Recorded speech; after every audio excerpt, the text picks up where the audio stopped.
நடந்து முடிஞ்ச 10வது மற்றும் 12வது தேர்வில் சாதனை படைத்த என்னுடைய தம்பி தங்கைகளுக்கும்,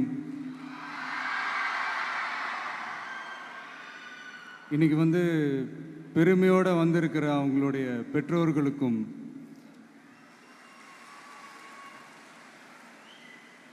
இந்த ஃபங்க்ஷன் இவ்வளோ சிறப்பாக நடக்க காரணமாக இருக்கிற என்னுடைய பொதுச் செயலாளர் மிஸ்டர் ஆனந்த் அவர்களுக்கும், மிஸ்டர் ராஜேந்திரன் அவர்களுக்கும், தமிழக வெற்றி கழகத்தினுடைய தோழர்களுக்கும்,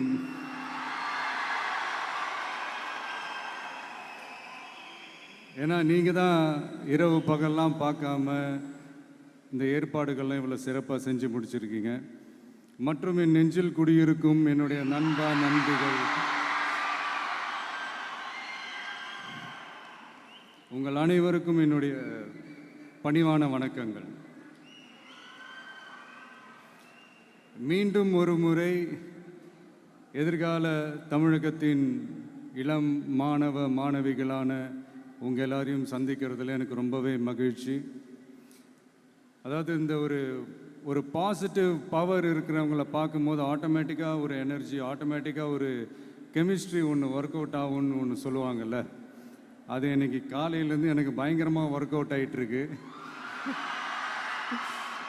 உங்கள் எல்லாரையும் முகத்தை பார்த்ததுலேருந்து. ஸோ மை டியர் குட்டி நண்பீஸ், சின்னதாக 2 நல்ல விஷயம் சொல்கிறத தாண்டி வேறு என்ன சொல்கிறதுன்னு எனக்கு தெரியல.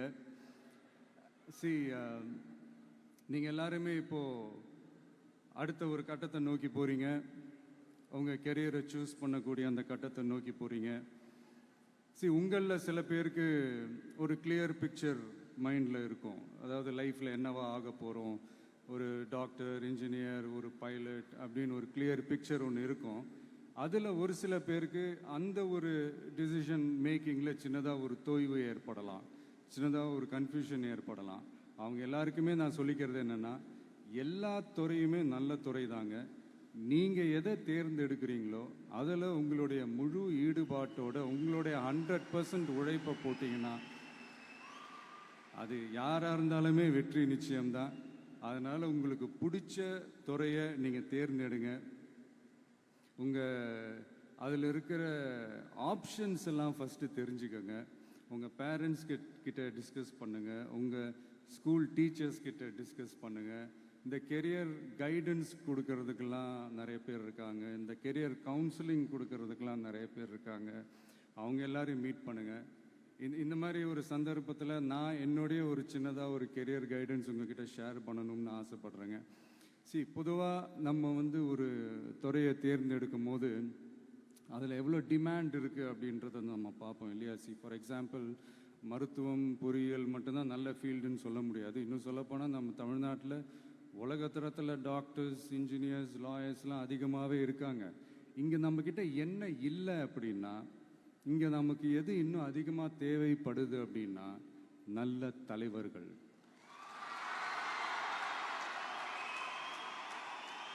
நான் தலைவர்கள்னு சொன்னது வெறும் அரசியல் ரீதியாக மட்டும் சொல்லலை. இப்போ நீங்கள் ஒரு துறைக்கு போகிறீங்க, அதில் நீங்கள் சிறந்து விளங்குனீங்கன்னா அந்த ஒரு தலைமை இடத்துக்கு உங்களால் ஈஸியாக வர முடியும். அதைத்தான் நான் சொன்னேன், இன்னும் நமக்கு நிறையா தலைவர்கள் தேவைப்படுறாங்க அப்படின்ட்டு. அது மட்டும் இல்லை, ஃப்யூச்சரில் அரசியலும் ஏன் ஒரு கெரியர் ஆப்ஷனாக வரக்கூடாது, அப்படி வரணுன்றது என்னுடைய விருப்பம். நல்லா படித்தவங்க அரசியலுக்கு வரணுமா வேண்டாமா? உங்களை தான் கேட்குறேன். நல்லா படித்தவங்க அரசியலுக்கு வரணுமா வேண்டாமா?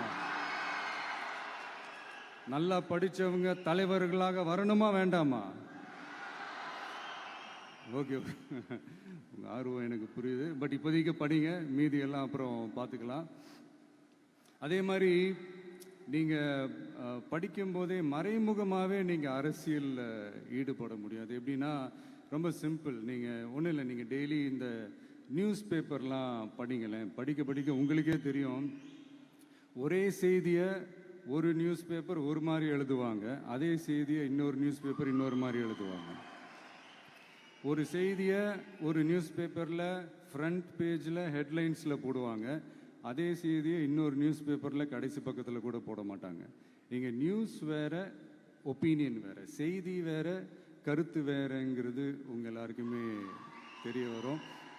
இப்போல்லாம் பார்த்தீங்கன்னா நிறையா இந்த மெயின் ஸ்ட்ரீம் மீடியாவுக்கு ஈக்குவலாக நிறைய இந்த சோஷியல் மீடியா சேனல்ஸ்லாம் இந்த நல்லது கெட்டதுன்னு இந்த ஒப்பீனியன்லாம் க்ரியேட் பண்ணுறாங்கல்ல, அதெல்லாம் நீங்கள் பார்த்தீங்கன்னா ரொம்ப ஈஸியாக ஒரு நல்லதை கெட்டதாகவும் கெட்டதும் நல்லதாகவும் நல்லவங்களை கெட்டவங்க மாதிரியும் கெட்டவங்களை நல்லவங்க மாதிரி இந்த மாதிரி புரணி பேசி ப்ரொஜெக்ட் பண்ணுறதெல்லாம் இந்த மீடியா சோஷியல் மீடியாலலாம் நம்ம பார்க்குறோம் இல்லையா. நீங்கள் எல்லாமே பாருங்கள், நீங்கள் எல்லாமே படிங்க, பட் எது உண்மை பொய்ன்னு மட்டும் அனலைஸ் பண்ண மட்டும் கற்றுக்கங்க. அப்போ தான் இங்கே உண்மையிலே நம்ம நாட்டில் என்ன பிரச்சனை, நாட்டோட மக்களுக்கு என்ன பிரச்சனை, இந்த சமூக தீமைகள் பற்றிலாம் உங்களுக்கு தெரிய வரும். அது தெரிஞ்சுக்கிட்டாலே இந்த ஒரு சில அரசியல் கட்சிகள் செய்கிற இந்த பொய்யான பிரச்சாரங்களை எல்லாம் நம்பாமல் எது கரெக்டு, எது தப்பு, எது உண்மை பொய்ன்னு இதை அனலைஸ் பண்ணி பார்த்துட்டு நல்ல தலைவர்களை தேர்ந்தெடுக்கக்கூடிய ஒரு விசாலமான ஒரு உலக பார்வை உங்களால் வளர்த்துக்க முடியும். அது வந்துட்டாலே அதை விட ஒரு சிறந்த அரசியல் வேறு எதுவுமே இருக்க முடியாதுங்க. அதை விட நம்ம நாட்டோட வளர்ச்சிக்கு நீங்கள் செய்ய போகிற அந்த பங்களிப்பு வேறு எதுவுமே இருக்க முடியாது. ஃபைனலாக ஒரே ஒரு சின்ன விஷயம், friendship ads fragrance to life. அதில் எந்த மாற்று கருத்துமே கிடையாது. ஒரு கட்டத்துக்கு அப்புறம் பேரண்ட்ஸுக்கு அடுத்தபடியாக, இன்னும் சொல்லப்போனால் பேரண்ட்ஸை விட அதிகமாக நண்பர்களோட டைம் ஸ்பெண்ட் பண்ணக்கூடிய அந்த ஒரு சூழ்நிலை ஏற்படும். அதனால் நல்ல நண்பர்களை தேர்ந்தெடுங்க. நீங்கள் கேட்கலாம், நட்புன்றது அதுவாக அமையிறது தானே, நாம் எப்படி சூஸ் பண்ண முடியும்னு. அது ஒரு விதத்தில் கரெக்டு தான். அதனால் நான் கொஞ்சம் வேறு மாதிரி சொல்கிறேன். இப்போது உங்களுடைய இந்த நட்பு வட்டாரத்தில் இப்போ ஏதோ ஒரு விஷயம் தப்பாக இருக்குது அப்படின்னா, இப்போது அதில் சில பேர் இந்த தவறான பழக்கங்களில் ஈடுபட்டிருந்தாங்கன்னா முடிஞ்சால் அவங்கள நல்வழிப்படுத்த பாருங்கள். இந்த தவறான பழக்கங்களில் மட்டும் ஈடுபடாதீங்க, ஈடுபடக்கூடாது. நான் முன்னாடியே சொன்ன மாதிரி தான், உங்களோட அடையாளத்தை எக்காரணத்தை கொண்டு இழந்துடாதீங்க. Don't lose your identity at any cost. இது நான் ஏன் இவ்வளோ வலியுறுத்தி சொல்கிறேன்னா, இப்போ ரீசெண்ட் டைமில் நீங்கள் பார்த்தீங்கன்னா நம்ம தமிழ்நாட்டில் இந்த போதை பொருட்களுடைய இந்த பயன்பாடு அதெல்லாம் முக்கியமாக யங்ஸ்டர்ஸ் மத்தியில் ரொம்பவே அதிகமாயிருச்சு. ஒரு பெற்றோர் என்ற முறையில், ஒரு அரசியல் இயக்கத்துக்கு தலைவர் என்ற முறையில் எனக்குமே ரொம்ப அச்சமாக தான் இருக்குது. சொல்லலாம், இப்போ இந்த போதை பொருட்கள்லாம் இதெல்லாம் கண்ட்ரோல் பண்ணுறது அரசோட கடமை, இதெல்லாம் யங்ஸ்டர்ஸை இதிலேருந்து காப்பாற்றுறதெல்லாம் அரசுங்களோட கடமை. இப்போ ஆளும் அரசு அதெல்லாம் தவற விட்டுட்டாங்க அப்படின்றத பற்றிலாம் நான் இங்கே பேச வரல. அதுக்கான மேடையும் இது இல்லை. நான் என்ன சொல்ல வரேன்னா, சில நேரத்தில் அரசாங்கத்தை விட நம்ம லைஃப்பை நம்ம தான் பார்த்துக்கணும், நம்மளுடைய சேஃப்டியை நம்ம தான் பார்த்துக்கணும்.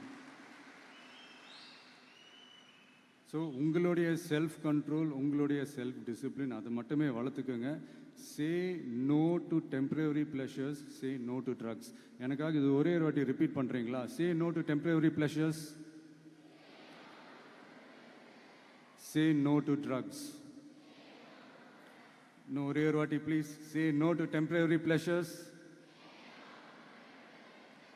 சே நோ டு ட்ரக்ஸ்.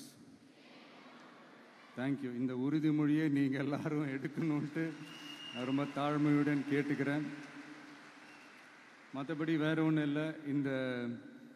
இந்த தேர்வில் தேர்ச்சி பெற முடியாதவங்க, நினச்ச மாதிரி மார்க்ஸ் எடுக்க முடியாதவங்க ஒன்றும் லைஃப்பில் எதுவும் டிசப்பாயிண்ட் ஆகாதீங்க. வெற்றி தோல்வி ரெண்டுமே ஈக்குவலாக பேலன்ஸ் பண்ணி போக கற்றுக்கிட்டாலே போதும். தோல்வி நம்மக்கிட்ட வர்றதுக்கே பயப்படும். Success is never ending, failure is never final. So இதை மட்டும் புரிஞ்சுக்கோங்க. நான் 3ஆம் தேதி மீட் பண்ண போகிற அந்த செட் ஆஃப் ஸ்டூடெண்ட்ஸ் அண்ட் பேரண்ட்ஸுக்கும் சேர்த்து தான் இன்றைக்கி நான் பேசுகிறேன். ஏன்னா மறுபடியும் இந்த மாதிரி அட்வைஸ் பண்ணி அவங்கள நான் போர் அடிக்க விரும்பலை. ஏன்னா ஜென்ரலாகவே தெரியும் அட்வைஸ் பண்ணவங்க எல்லாருக்கும் பிடிக்காதுன்னு. ஏன்னா நானும் அப்படி தான். அதனால் ஸோ அன்றைக்கி டைரெக்டாக நம்ம ஸ்டூடெண்ட்ஸை கௌரவிக்கிற அந்த நிகழ்ச்சிக்கு நம்ம போயிடலாம். So thank you. மீண்டும் சந்திக்கும் வரை நன்றி, வணக்கம்.